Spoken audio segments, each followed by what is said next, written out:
Okay, it's 12:02. I think I can start. So good afternoon, everybody. My name is Joy Shapiro. I am the current IFMA Boston president until July 1, when Frank Rhodes will be taking over. Very exciting. On behalf of the board of directors, the committee chairs, and the volunteers who have orchestrated today's program, I'd like to thank you for joining us. I want to thank all of those that also joined us for this morning's meet and greet. These are great opportunities, as Sandra just said, for our new and existing members to learn about each other and the chapter. And I think that we all said wonderful things about the chapter and what it's done for us and the business cards we've collected and the family that it's become. I don't know what I was just saying. So in 2 weeks from today, and I think we beat it to death on the first call, but some of you weren't there. Our FM Forward conference is coming up. It's jam-packed day of FM rich content, and the full conference package includes breakfast, swag, and also our 19th annual Award of Excellence. We have our luncheon sessions, tech talks led by 18 power speakers. And as Carolyn mentioned previously, cocktails and cornhole to round out the day. And that will be outside under a tent. The cost for this conference is free for Boston member facilities managers. So if you are an FM and you are a Boston member, it is free to come. So please join us. It's $125 for other members, and for our non-members in the room, it's to your benefit to join, as the cost of membership is less than the one-day conference. Okay, with that being said, let's start. First, I'd like to thank our annual partner, Elkis Manfredi, for underwriting today's session. We are also so thankful for our annual partners, as they make it possible for us to bring all of our programming free to members. I'm going to hand this over to Brittany Eunice from Elkis for them to introduce themselves and their firm quickly. Brittany, you're on mute.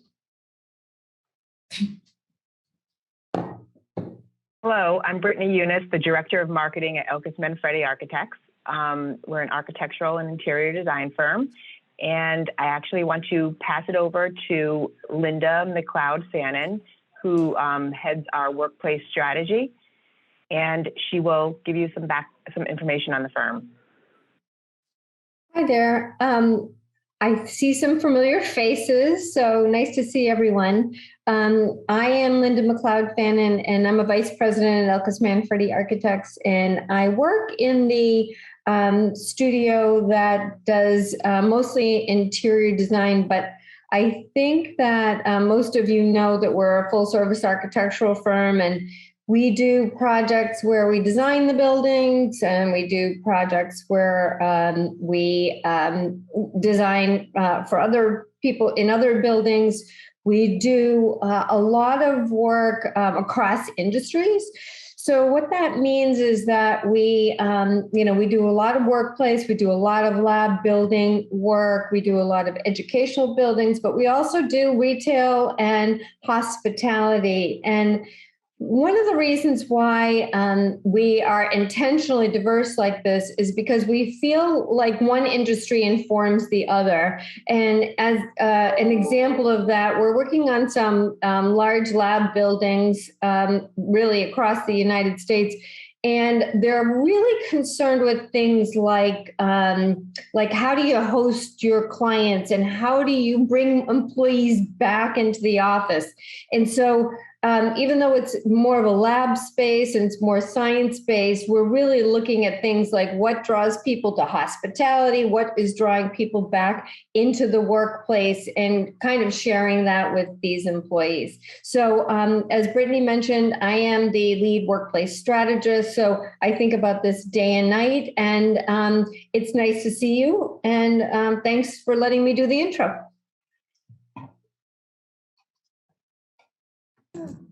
Thank you so much. I'm going to turn it over today to the moderator, Melodee Wagen of Workplace Strategies, and one of the members of our think tank committee.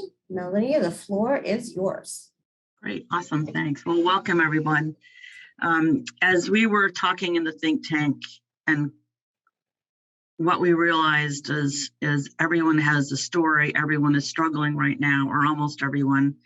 And what we felt was a need to really commiserate with each other. The thought leaders, I mean, that's a part of the purpose of this group, is really to talk with people who care and who get it, who are in the field. And the feeling is that, people are much more vulnerable now with their home situations, with stress, with all the decisions that are being made and they have to make and are being made for them, all the change. So the basic question behind this is, how are you doing managing all these ongoing changes, and also realizing that there's not an easy answer. There's not a simple answer. There's not one size fits all answers for any of what we're going through right now. And also, we're not going to have stability or even know what's going on for a while, if ever. This rapid change is clearly, we've talked about this, I know, for a long time, but I feel like with the events of the past 2 to 3 years, we've entered into sort of a new level of change. So, as always with the thought leaders sessions, we're here to support each other, to exchange ideas, and to help each other. So the first thing we want to do, just to get us kicked off, is we have a quick poll about sort of where are we and where are the folks in this group in terms of what is your organization doing with back to the office. So John, can you pop that up, please? So, is it back to the office with expectations of full time? Is it back to the office with the expectation that you're hybrid? This is for your organization. Are you guys more remote than in the office? Are you some combination of both? Which often means one business unit or one part of the company is doing one thing, another's doing another. Is your organization still work from home, but the back to the office is coming soon? Or is it unclear at this point? So I'll give you all a minute to do the best you can. I know it's sometimes hard for larger organizations to answer this easily.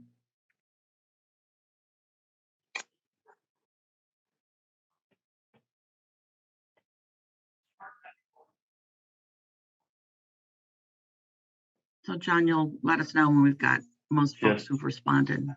Yeah, just a few more. There we go. Okay. That was quick. Yeah.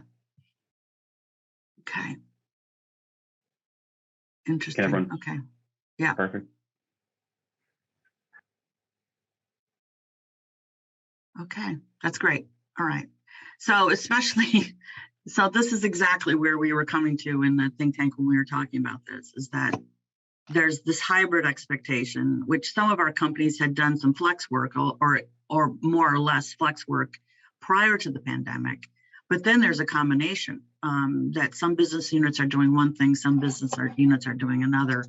So really complicating the lives of ourselves and also our staff. So we're going to start out really quickly with a breakout. So we're going to divide, I'm sure at this point, I think you've probably all been in breakout rooms. We'll have a question for you, and we'd like someone to report out, introduce yourselves, chat about the question, and then someone in the group should just report out, the key elements. So the question is, what is one key way your job description or your responsibilities have changed as folks are coming back, or as you're sort of responding to the new ways of working? Okay. Welcome back, everybody. Kathy, I'm sorry we didn't talk about that earlier. So who wants to go first? You guys just are going to need to volunteer, because I have no idea who is in each group. Or we could be like organized and say group one.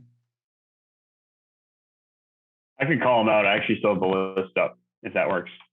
Okay. Well, group one would be great if somebody wants to just talk about what you guys heard.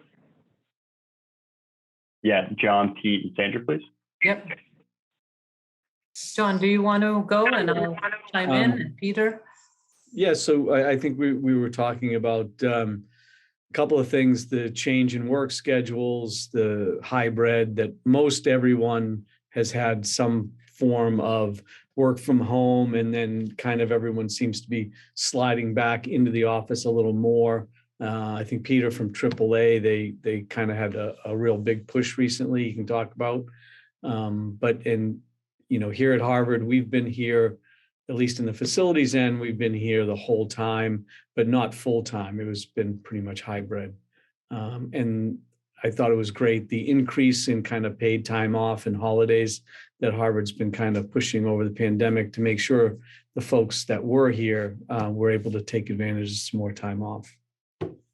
So, Yeah, and I was just going to say, Peter, before you mentioned, just off of what John said, that, we talked about how the facilities folks always have to be on site, right? As do our PMs, because they work for clients, and some other folks, lab people, the life science folks we work with.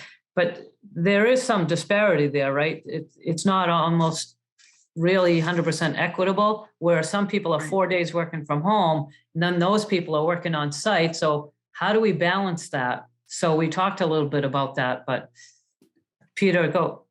I just wanted to throw that in before you started. Hello, everyone. Yeah, There he is. AAA here. Can you hear me? Yes. Yeah. Oh, sorry, I'm having issues with my audio. But like we discussed, same thing here, where we were basically on site, the full facilities team. Instead of having 1,000 people in our building here in Providence, there might have been 30 throughout the pandemic. And we took the opportunity to renovate the entire facility. And actually, Dawn Borden helped us with that at one point, doing one of the business lines right at the beginning of COVID. And then from there, though, it has been, like I said, a little bit unequitable because we've been here consistently and we've had other people that have been home and stuff like that, and lack of commute and stuff. But now we're basically, looks like anytime going forward, we're going to be three days in, 2 days out. So unless we have some other pandemic or something changes, it looks like that's going to be business going forward for the foreseeable future. Great. All right, thanks. So group 2, we actually, if one person wants to speak, I'm just looking at time. John, how many groups were there? 10 total. 10 total. Okay. All right. So group 2, can somebody just summarize? And if anybody else has to say something, please do. That was Chris, Joanne, Mike, and Sean.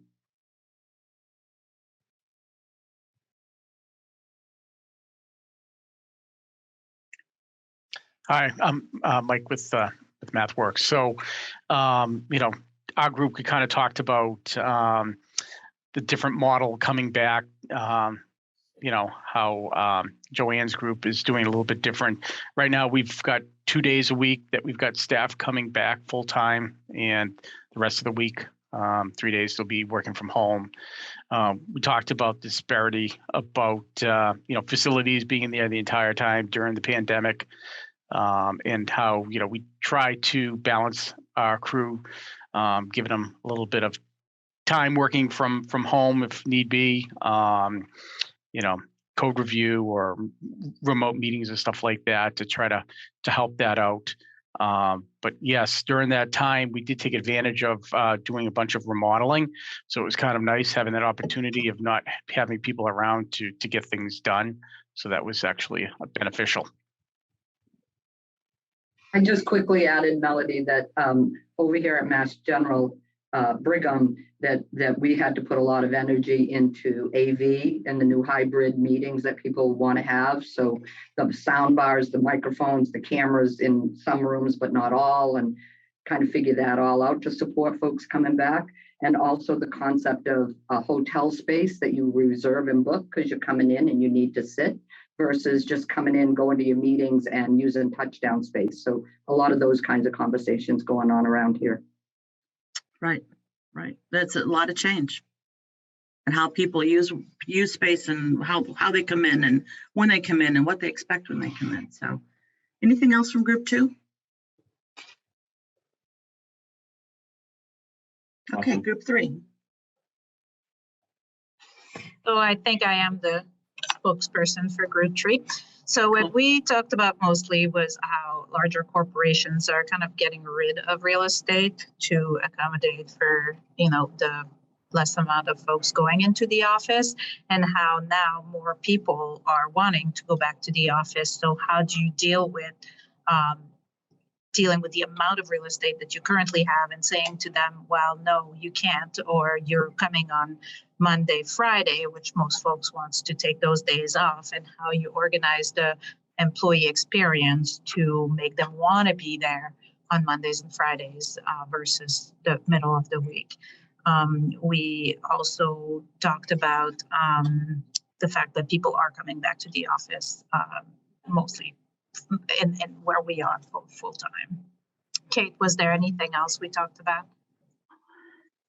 And John? No, there was a ton of things, but those were the right ones to speak.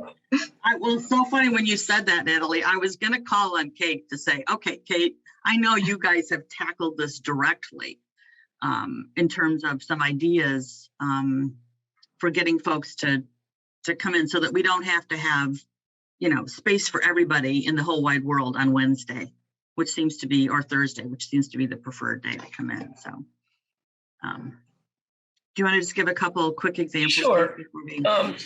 We have found that employees follow their leaders. And so we're talking directly with leaders who are complaining they don't have enough space for their folks and asking them to help the entire business and their own P&Ls, by the way, by really strategically coming into the office themselves on Mondays and Fridays and actually planning events, something fun on a Friday or a Monday, especially Fridays. So you even considered charging the businesses a premium for Tuesday, Wednesday, Thursday, and a lower cost for Monday, Friday to incentivize that behavior. We've threatened it. We've not really threatened it, but we've said, we're considering that, and it is making them stand up and take notice. And they said, well, the food will cost money. I said, I'll give you a comparison of the cost to have some events on a Friday versus adding half a floor. So perfect example. Yeah. And they're paying attention, and they kind of like that idea. They kind of like it. And we have one person who said that when she goes she's going into the office and she's really just there to meet with people. She's not there to do heads down work or be on Zoom calls all day. She actually schedules herself as out of office for the day she's in the office, which I thought was brilliant. Yeah. So that no one books time on her calendar. Yeah. Right. That's good. Great idea. Thanks, Kate. Okay, group 4. I think that was Jen, Janelle, and I, right? I forgot what number we were. Jen was saying that one of the big changes in her jobs and responsibilities is that she became part of the emergency management team, and that so not only did she, manage the facilities and people, but she was also managing COVID procedures and protocols. So that was kind of a big shift. And then, of course, with that, how to create, the equitable experience of people being in the office and not being in the office, which sounds like it's a little inequitable for her because she's now being tapped because she is in the office to do things for people who aren't in the office. So her job grew kind of as a service support role. And I think that's true sometimes for IT groups too, when you're not in the office. And then Janelle, she stated beautifully that we're discovering new things every single day. And, the big shift for her was that she wasn't just managing physical space, she's managing virtual space and the connections that have helped that happen. Again, to build, to continue to build culture, or actually keep culture, maintain culture, and to create an equitable experience. And then for me, it's about being smart with real estate utilization, right? We don't know what we don't know yet for a year and 2 years down the road as projects are happening. And so the approach that we take is a can-be approach, in quotes, meaning that as we don't know how many people are coming back to the office yet, and we're trying 2 days and 3 days and remote and all these things that we're doing, what can spaces be that are more flexible, that are uber flexible, so that they can maybe be something in 2 years? You know, an office becomes a team room, a big cafe can become a co-working space. How can we look at those can-be's to maximize the future view of the utilization? How many things can those spaces be? That's great. Awesome. Thank you. Group 5. I think that's us, Andrew Delpreet, myself, and Tracy from Federal Home Loan. So we talked a little bit about Tracy and Andrew's groups have both recently come back to the office. So they're working on hybrid, and Andrew said he's seeing a trend with Tuesdays. But people are really wanting to be in the office for other reasons. Sometimes they're having dinner in the city or they need the parking. And my organization, John and I work for COR. Just yesterday, we announced a new policy. It's evolving and it's awesome. Our employees literally had an audible cheer. We now have what we're calling presence with a purpose. Work where you need to work, be with the people you need to work with. If that means, for instance, I'm in our Providence, Rhode Island office today. I have some of my team is here. This is close to my house. It works great for me. I love to come into this office. Tomorrow, I'm going to be in Manchester, New Hampshire. So I'm going where I need to go. And it makes our staff super happy.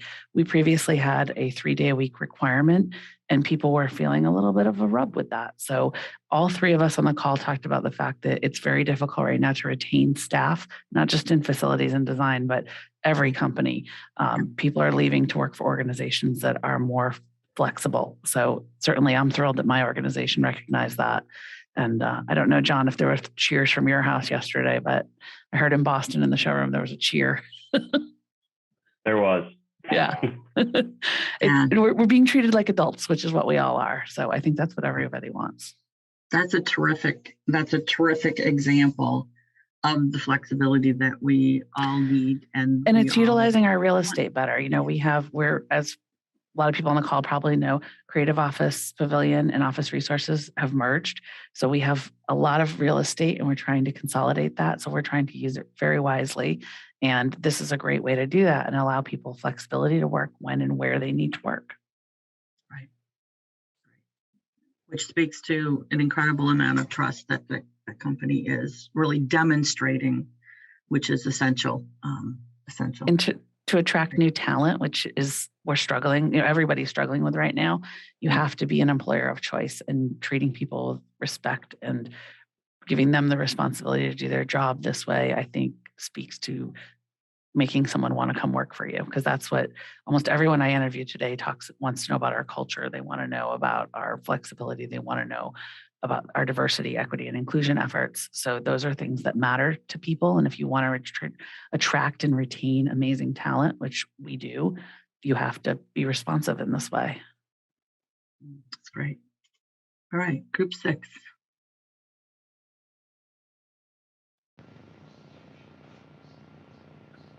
John, who is group 6?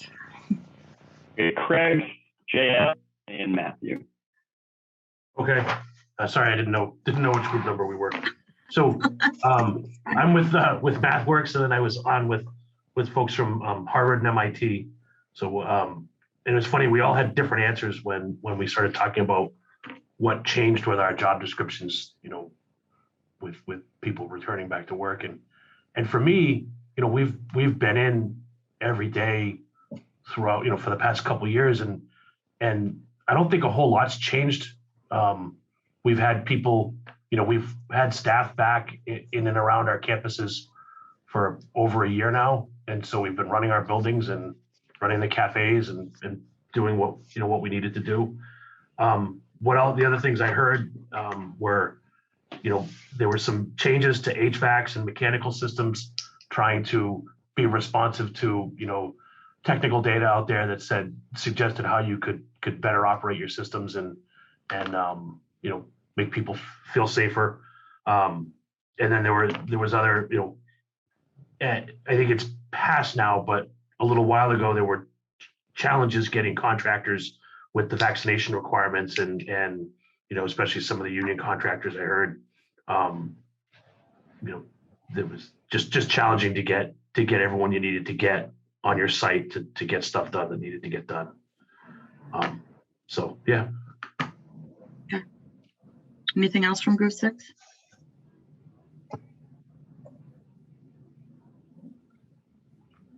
Group 7, we have Brittany, Don, and Stephen.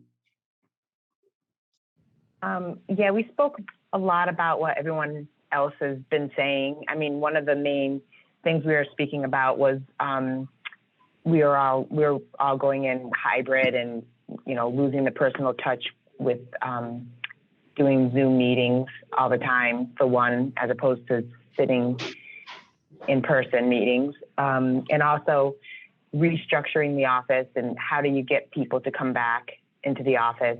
What kind of amenity spaces people are looking for that's going to be different than taking your lunch from your own kitchen and coming into the office and meeting with others and having maybe a nice cafe space or other amenity spaces in the office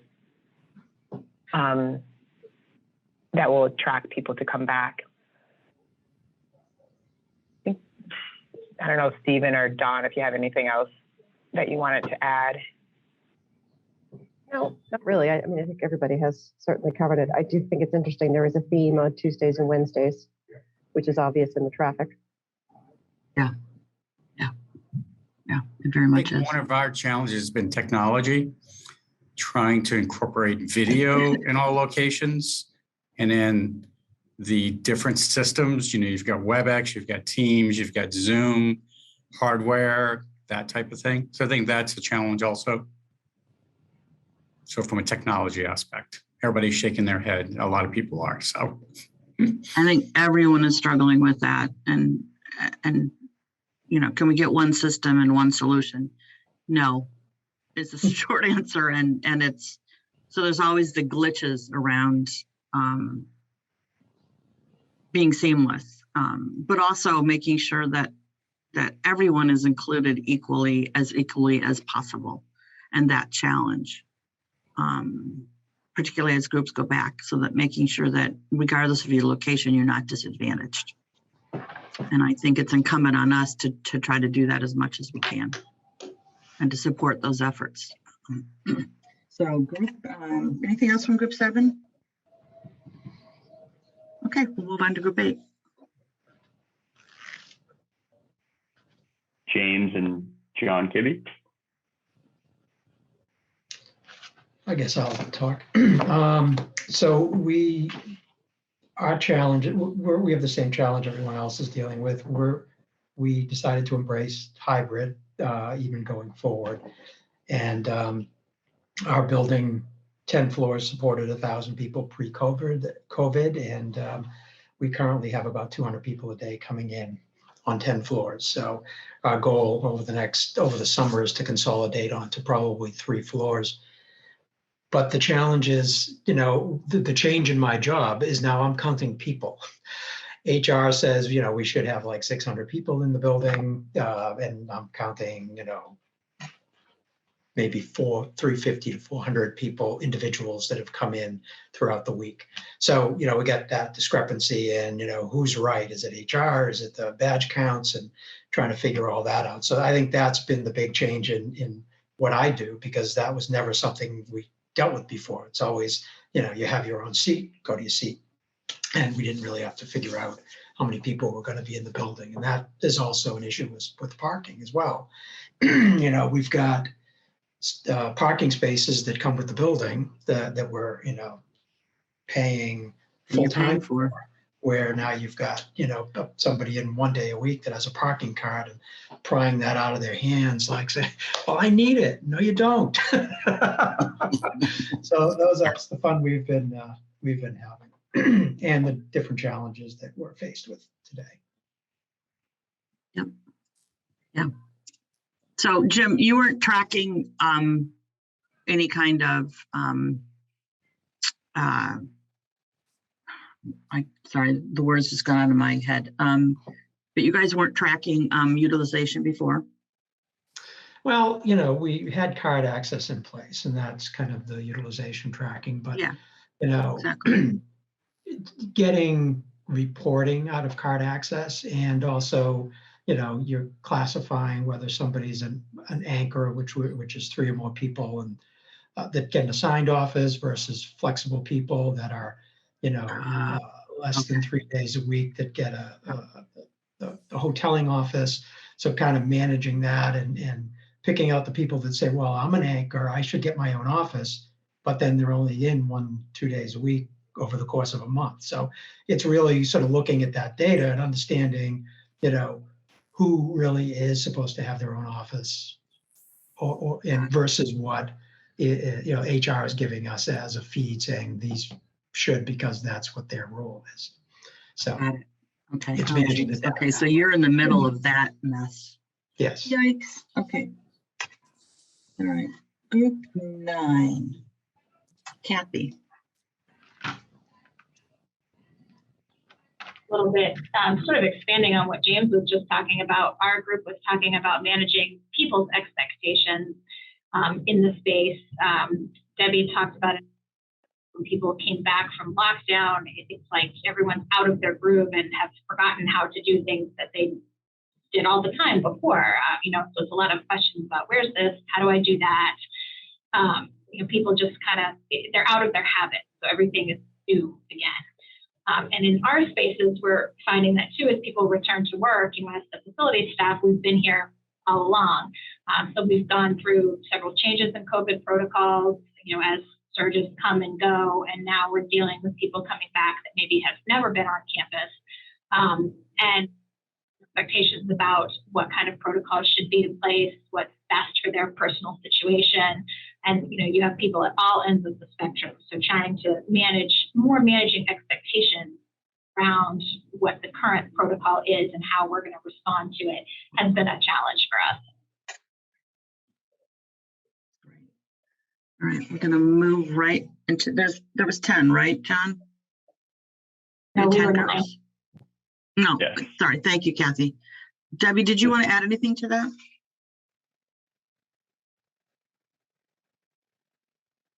No, okay. And then we Let's go just had to Phil group 10. in group 10. Yep.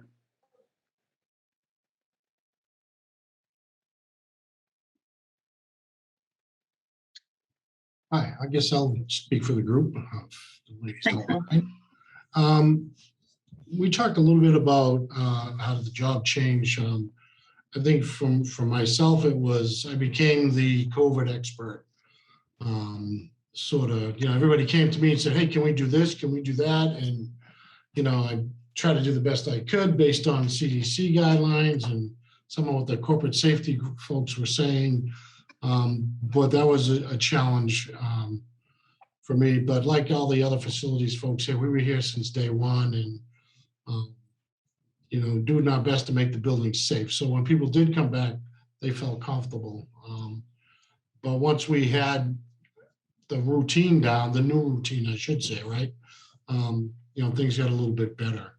Another point that we talked about was engagement with the hybrid model. You know, try to do my best to do this to common justice, but having remote teams or having PMs that were kind of remote anyways, you know, we've had that in the past, but with the COVID on top of everything else, how do you make sure your teams that are remote are engaged and, you know, they feel part of the group, part of the team? I think that was a learning that somebody had. And then finally, how do we plan? How are you supposed to plan for facilities when you're not quite sure how many people are going to come back? You know, here at Staples, we've come out and said, for our team, you need to come into the office at least 3 days a week. End of stories. We'd like to have you back 5. And then you can work with your manager on what day of the week, you know, the 2 days of the week that you want to have off. But that came from leadership, and that's being, you know, pushed down through the rank and file. So that that getting people back to the office, I think, is going to take that kind of commitment from the leadership teams. And, obviously the facilities, we take the responsibility of making sure things are safe. And, we do the best we can to get it there, but the office hasn't changed much since pre-COVID to post-COVID. It's still the same office. It's still the same services, the same cafeteria.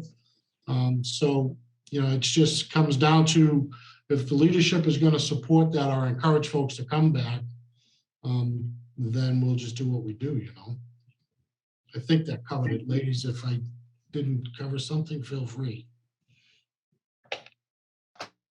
Good. All right. Thanks. So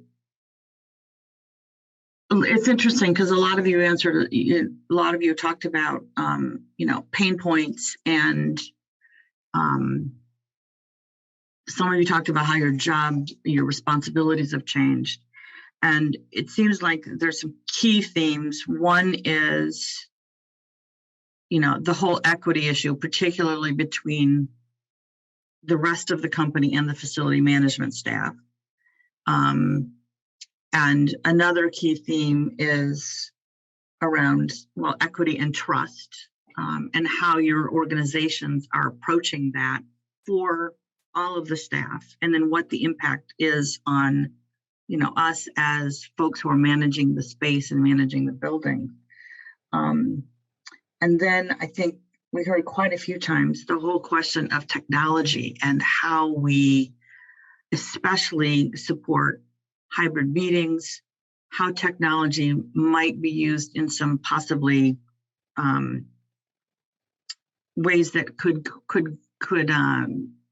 create the whole big brother issue, particularly as we're tracking people.